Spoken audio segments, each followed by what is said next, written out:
Berikutnya, ada juga namanya rate versus kumulatif.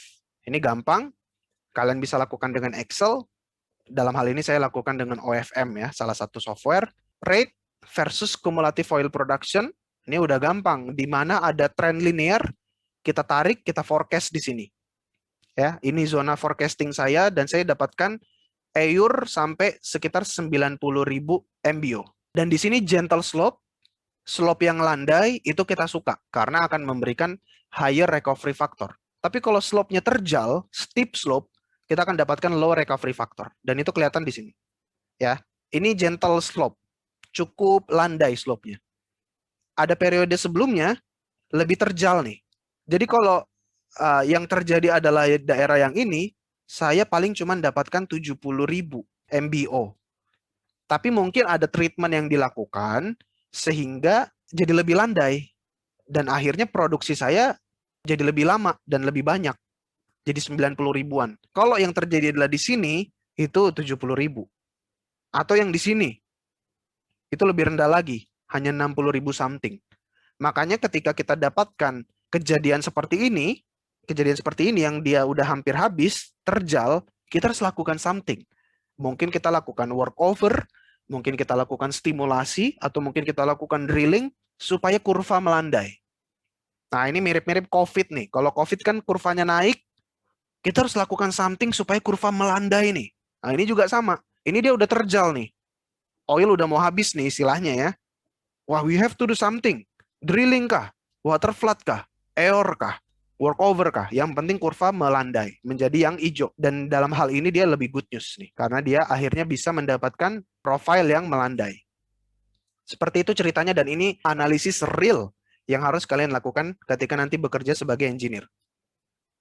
Berikutnya, ini dibolak-balik. Ya, jadi ini sedikit ice breaking ya. Kalian itu sebagai petroleum engineer itu adalah sekaligus data analis, teman-teman. Jadi kalau ada yang bilang data analytics, hype seperti itu, ya sebenarnya petroleum engineer itu juga data analis. Kita menghandle ribuan data, puluhan ribu data, atau mungkin ratusan ribu data. Kita utak-atik, kita olah dengan berbagai macam plot, dan kita tarik analisis atau kesimpulan. Ini sebenarnya banyak nih, datanya ribuan ini. Tapi diolah-olah menjadi plot sedemikian rupa, jadi saya bisa mendapatkan something insightful. Ya, itu yang dilakukan oleh data analis. Dan petroleum engineers are also data analyst. Dan ini adalah salah satu teknik data analytics yang berbeda. Sekarang saya ngeplot recovery factor versus atau against hydrocarbon for volume injected. Nah, kalau ini yang saya inginkan adalah steep slope. Saya ingin terjal nih. Saya pengen kurvanya menjadi seperti yang hijau. Oke, kalau gentle slope, berarti RF-nya akan lebih rendah. Dan itu yang terjadi di sini. Jadi kita lihat ya teman-teman dari bawah, recovery factor untuk primary recovery. Artinya belum ada injection. HCPVI-nya masih 0, karena HCPVI adalah hydrocarbon for volume injected. Jadi kita bergerak dulu sampai recovery factornya 7% atau 0,07.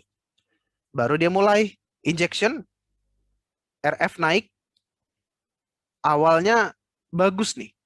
Ya, awalnya mengikuti tren warna hijau.